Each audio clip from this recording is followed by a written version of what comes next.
National Catholic Register. This is Register Radio, bringing light and clarity to the news and topics that affect your life. In the face of AI's growing dominance in technology, science, and culture, Catholics are speaking out in opposition to it. This week on Register Radio, staff writer Jonah McKeown reports on a small but growing movement of Catholics against AI.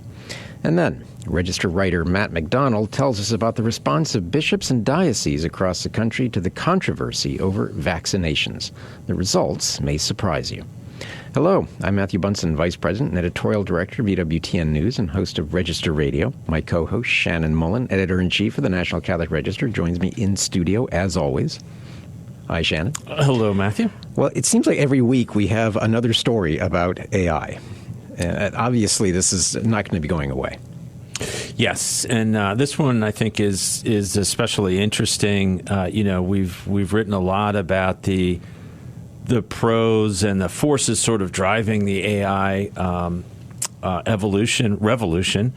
But this latest piece by Jonah gives us a different perspective on this, what's happening. So. Yeah, I'm happy that we got it. Yeah, and Jonah, welcome back to the program. As our, whether you want to be or not, you are our AI guy. Thank you. Yeah, it's great to be here again. So let's start with your piece, because obviously you're talking with the rise of the Catholic anti-AI movement. I guess my starter question is, how broad is this? And obviously we need to be clear about what we mean by an anti-AI movement, don't we? Right. It's a really interesting and fascinating movement to kind of be looking at here on the ground floor in a way, because it's like you said, quite still a small, not very mainstream movement among Catholics, but it does appear to be gaining some traction. And yeah, as you mentioned, when we talk about anti-AI, specifically what they're referring to, people in the movement, when they talk about anti-AI, they're talking about generative AI, which basically means, your chatbots, your chat GPTs, your Claudes, those kinds of products, the kinds of AIs that can create what appear to be new bodies of text or images or that kind of thing. It's not really new, because all it's doing is looking for patterns in a large database. But these are the kinds of things that you hear about people chatting with, whether it's at work or personally, and creating those weird pictures or videos that you might see on social media. So there is actually, what appears to be, it's hard to quantify, but there appears to be a growing movement, specifically of Catholics, who are saying, no, I'm not going to use these tools. I'm going to specifically reject things like ChatGPT, and I'm going to encourage other people to do the same. And there's actually, we can talk more about this, but at least one of the people I spoke to for the piece kind of compared this movement to the early pro-life movement, lay people getting together and defending human dignity and humans in the face of a new and kind of powerful cultural force that would sideline them. So just to be clear, we're not really talking about that classic term. These aren't Luddites who want to get rid of all technology. No, that's correct. And all of them were quick to point out that AI can have many legitimate uses. I mean, the one that we've spoken about here before and that many listeners have probably heard about is the fact that AI has a huge amount of potential to help in the medical field. For example, it can analyze X-rays and cancer imaging and provide huge benefits there. And also, it can search databases, it can help with research, that kind of thing.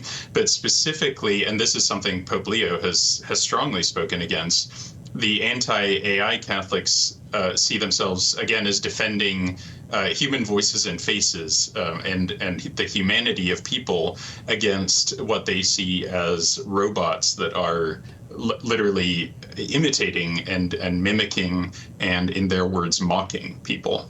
Yeah, Jonah, there are many people, across society who share these views. What's distinctively Catholic about the position that the people that you spoke with for this piece expressed to you? You're exactly right. I mean, across the broader society, it is a growing movement to be against AI. I mean, a big reason for that is, data centers gobbling up power and water and that kind of thing. But yeah, to your question, the unique perspective that Catholic anti-AI people bring is just the simple fact that we are created in the image and likeness of God, and a robot is not.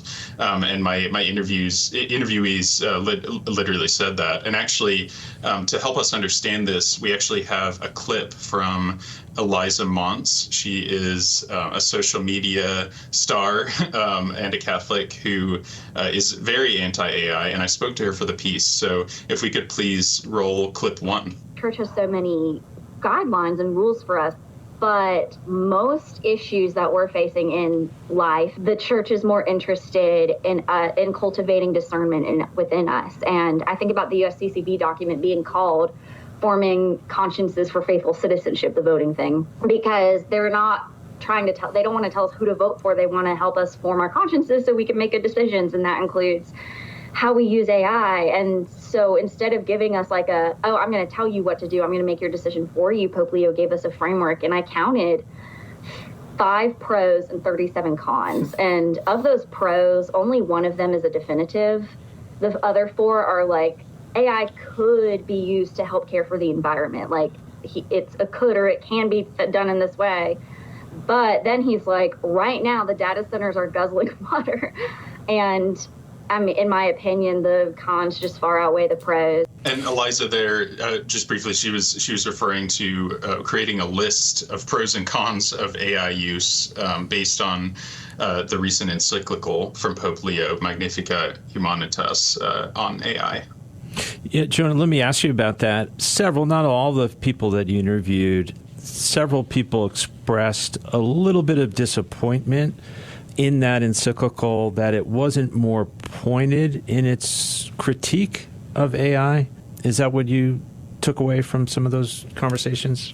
That's right. And again, I wouldn't say this is an extremely mainstream view among many Catholics, but I did encounter some Catholics saying that they thought Pope Leo should have expressed some kind of an explicit ban against the use, again, specifically of generative AI. Some people that I spoke to kind of compared it to the way that the church, in the 1960s, took a lot of time and discernment before reaffirming the church's traditional teaching against artificial birth control, for example. So that's an example of a new technology that the church has specifically prohibited Catholics from using. But at the same time, another one of my interviewees, Dr. Mark Barnes, he actually expressed a lot of appreciation for the fact that Pope Leo didn't explicitly ban the use of chatbots, and it's for similar reasons that Eliza said in the clip that we heard, because the church is mainly interested in cultivating our discernment so that, when new things come up, be it new AI tools or whatever, we as Catholics are equipped with the principles for discernment to be able to respond to that in the right way. And so, yes, there's a big range of opinion there. In his address, I think, to the International Association of Catholic Legislators, I think it's the International Catholic Legislators Network, Cardinal Charles Mung Bo of Myanmar, and we've covered this on the Register side, used a phrase about AI, especially autonomous weapons, and I know you've done reporting on this. The phrase that's come into use now is TINA, so there is no alternative. So can you speak to that, especially how this nascent movement is trying to say, no, there is an alternative? Right. It's a very countercultural movement. As I mentioned, it's countercultural in the sense that our wider secular culture is really kind of going all in on AI, and also many Catholics are kind of adopting AI as, a potential tool to spread the gospel, and there's a lot of really, really good things going on there. But this specific anti-AI movement, I get something that was emphasized to me again and again is that they see themselves as really defending humanity against robots that would usurp human language, other aspects of humanity. And actually, if we could go ahead and roll clip 2, this one's a little shorter. Eliza talks a little bit about the kind of this overarching view of the movement. Even if the environmental things were solved, even if using a chatbot somehow did not make you less able to critically think for yourself, even if I don't like XYZ other external thing, I would still not want the existence of a thing that is not a human that is trying to talk to us like a human. Jonah, we just have a couple of minutes. I did want to pivot just a little bit because it's a pretty serious situation. Another recent story that you wrote about, if we can talk about that for a minute, is this terrible power outage in Indiana.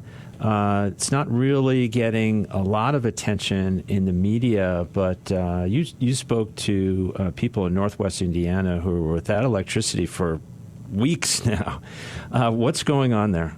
That's right. They had a terrible storm, a windstorm and tornadoes and flooding over 2 weeks ago. And at this point, almost everyone has had their power restored. And so you might think, well, the disaster's over. Why are we still talking about it? But in fact, many residents there in northwest Indiana, especially the city of Gary, they lost all their food from their refrigerators and freezers, and they had sump pumps stop working, so they got flooded basements and things like that. And for many of the residents who are struggling with poverty, Catholic Charities especially is really stepping up to provide assistance there. But in particular, a Catholic food pantry at a parish in Gary is the one that I spoke to for my piece that people can read at the Register website. And they had their own power struggles. It looked for a time like they were going to lose a lot of their food, but in the midst of that, they still managed to get a lot of volunteers out to give food to the needy there in Gary. So it's like you said, it's an undercovered disaster that has unfolded, and the effects of it, even though you might think, oh well, the power's back on, everything's fine. It's going to take a lot of time for the community to recover. So it's great that Catholics there are really helping their neighbors. All right. Well, prayers for Gary. I used to live right near there. So your piece on that is amid weeks-long power outages in Indiana, Catholic Food Pantry continues to serve those in need. And your other piece, The Rise of the Catholic Anti-AI Movement, you can find at ncregister.com. As always, Jonah, thank you so much for your reporting. Thank you both so much. You're listening to Register Radio here on EWTN Radio. Next up, Shannon Mullen and I talk with Matt McDonald about how Catholics, especially Catholic bishops, are responding to the vexing question of vaccines. Stay tuned.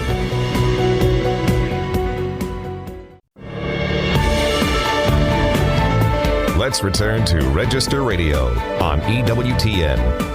And welcome back. I'm Matthew Bunson here with Shannon Mullen, Editor-in-Chief of the National Catholic Register. Well, as students begin a new school year, parents who don't want to vaccinate their children on what they feel are religious grounds may or may not receive backing from the local church. It really does depend on their bishops. And to the surprise of many Catholics, the bishops of the U.S. don't all agree on this topic. Register staff writer Matt McDonald has been following this story and joins us now. Welcome back, Matt. It's great to have you. Thanks, Matthew. So this question seems to have emerged in recent years, obviously with the Trump administration in particular, the presence of RFK Jr. As one of the leading figures in terms of the national discussion about vaccines and health. But how did this sort of wander into the thicket of Catholic teaching and where the church stands and where Catholic parents are? Most recently, the Florida State Attorney General, James Othmeyer, who is a Republican, brought it to public attention by sending a letter to the bishops of Florida stating that they should follow the state law, which requires, at least in public schools, and in theory all schools, but we'll get to that in a minute, but it requires, at least in public schools, a religious exemption from getting vaccines. So if you have a religious objection, and the most common one is that some vaccines are derived from the cell lines of aborted fetuses. For instance, MMR, measles, mumps, rubella is a big one. If you have a religious objection, then you can state your religious objection and not have to have your kids take it in order to attend school. Florida bishops do not follow that. They, like all states and schools everywhere, they allow an exemption for health. So if there's going to be an adverse health reaction to a vaccine, a child doesn't have to take it in order to attend school. But the Florida bishops don't allow any other kind of objection, either religious or so-called conscience. Yeah, Matt, the piece that we wanted to do was to see to what extent Florida was the norm, their position there, and not accepting any religious exemptions requests, or if they're an outlier, right? We really didn't know the answer to that. You sent a query to all of the U.S. dioceses. You heard back from more than two dozen. A little less than 20% of the total. And I know there's not one answer, but what was the general takeaway? What do we find there? It's all over the map. I asked almost all, not quite all, but more than 95%, let's say, of the dioceses. And in 4 states, the state law says only health exemptions, and the Catholic schools in those states follow that rule. So that includes, for instance, California and New York and Maine, and one other, which I'm kind of forgetting. Connecticut, I think. Connecticut, thank you. Yep. The Catholic schools follow that rule. In other states, most states actually provide either a religious exemption or a conscience exemption or both. And in some places, Catholic schools follow that state policy, and in some places they don't. So, for instance, Pennsylvania allows for an exemption other than health for if you have a religious objection. The Archdiocese of Philadelphia doesn't. And that's the case in Washington State as well, where the Archdiocese of Seattle and the Diocese of Yakima do not allow exemptions that are allowed in public schools. But in other states, they follow the state policy of allowing either religious exemption or conscience exemption or both. And do we have any sense exactly the approach that bishops are taking in making these or taking these decisions? Because, whose advice, do we have any idea of who their advice they're following, but also what's sort of the underlying rationale for each of these bishops? There's an interesting distinction that needs to be made between a religious exemption and a conscience exemption. The bishops that don't allow these exemptions say the Catholic Church allows vaccines, encourages vaccines, and does not find their use to be immoral, even if a vaccine is tainted. The idea is that through the doctrine of material cooperation, it's so far removed from the evil, and the good is so important, which is public health, the health of children, the health of others, that it's morally justified to take these vaccines. And since we're the bishops and we define the teachings of the Catholic Church, we say the Catholic Church does not have a religious exemption. So if we're running a Catholic school, Catholics can't claim that they have a religious exemption from these vaccines because we say there is no religious objection to it. Conscience exemption is more interesting because even though as Catholics, our consciences are supposed to be informed by the Church's teachings, they're not necessarily the same as the church's teachings. And an individual who has a bona fide conscience problem, the church takes that very seriously. Now, you asked where do they get their ideas. The National Catholic Bioethics Center has provided advice to many bishops on this very topic, and that institution makes a distinction between religious exemptions and conscience exemptions, and generally speaking, supports conscience exemption.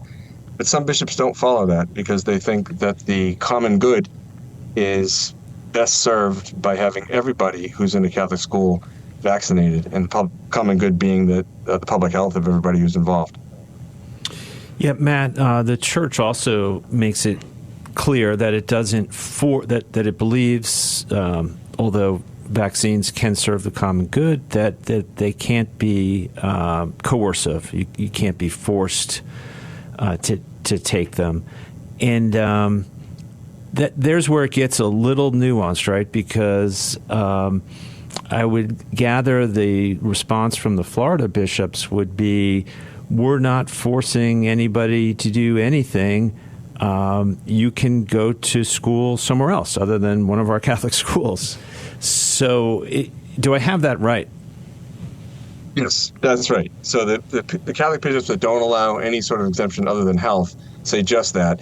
You don't have to go to Catholic school. If you're going to send your kids to Catholic school, these are the rules, and we set the rules. The objection, which the Attorney General of Florida has pointed out, he claims that hundreds of parents have contacted him saying, we can't send our kids to Catholic schools if we don't want them getting these vaccines that we object to. That argument is, why should these children be forced to go to public school or some other private school or be homeschooled? Why can't they have access to Catholic schools if there's an actual religious or conscious exemption? Objection. Yeah, and one to tag on to that, to the conscience exemption. These lines, Matt, I believe it's not only that they were these vaccines were developed from these cellular lines, but according to RFK and others, that there's still cellular debris and DNA from those aborted fetuses in every dose of these vaccines. So the evil that was done decades ago in culturing and harvesting that tissue is remote, right? But for many people, they see it as, well, it's still very present in the vaccines themselves. Do I have that right? Yeah, that's right. The church has looked closely at the vaccine issue, of course, and has issued a number of documents on it, and has determined that it's far enough removed from the evil. While the evil is condemned, and also the evil of abortion is condemned, also developing vaccines using aborted fetuses' tissue is also condemned by the church. The idea is that this is so far removed, the actual using of these vaccines, that it's morally okay. But as you pointed out, the church doesn't say you have to get anybody vaccinated as a rule. And also some people have conscience objections to these things along the lines that you stated, which is that I don't want to be associated with abortion in any way. Yeah, and you do a great job in your piece of noting the documents that are cited. For example, in the Lincoln Diocese, it grants exemptions on various bases of conflicts with tenets and practice of a recognized religious denomination, that sort of thing. But you note that the diocese asks you to read an 8-page document summarizing church teaching, and that includes a 2008 Vatican document, Dignitas Personae, condemning the developing vaccines in connection with aborted fetuses, but allowing such vaccines, if not doing so, would cause danger to the health of children. And then you also obviously cite another document from 2020 related to the COVID-19 vaccine. So it does seem that the church is offering a very clear but also very nuanced understanding. Would that be fair? It is fair. That Diocese of Lincoln document is the most interesting thing I came across. As you mentioned, it's 8 pages. It's not densely written. It's and it gives actually some arguments on both sides. Points out that Pope Francis, for instance, was very much pro-vaccine and said several times he thought people should be vaccinated, but also makes the case that Pope Francis was not speaking, certainly from the chair of Peter, in a formal pronouncement in that way, and never ended the ability of Catholics to make a conscious decision about these things. So that document is quite interesting. It generally speaking says nice things about vaccines, but does not try to attempt to force parents to get their kids vaccinated if they want to send their kids to the Catholic schools. Right, and I think we can also add, and you used the word in your piece, it is a healthy demonstration of subsidiarity in the life of the Church. Well, Matt, as always, we appreciate your great work on this. And for those who want to read it, the piece is called U.S. Dioceses Vary in Denying Religious Exemptions to Vaccines. And I think it's worth reading, especially for parents right now who are trying to figure out what they want to do with vaccinations. So thanks, Matt. Thanks, Matthew. Thanks, Jen. Well, that's it for Register Radio for this week. Remember, for more news, analysis, and commentary, check out the National Catholic Register online at ncregister.com. Thanks so much for joining us here on Register Radio. Until next week, on behalf of our producer, Michael McCall, and Shannon Mullen, I'm Matthew Bunson. Please, take care, and God bless.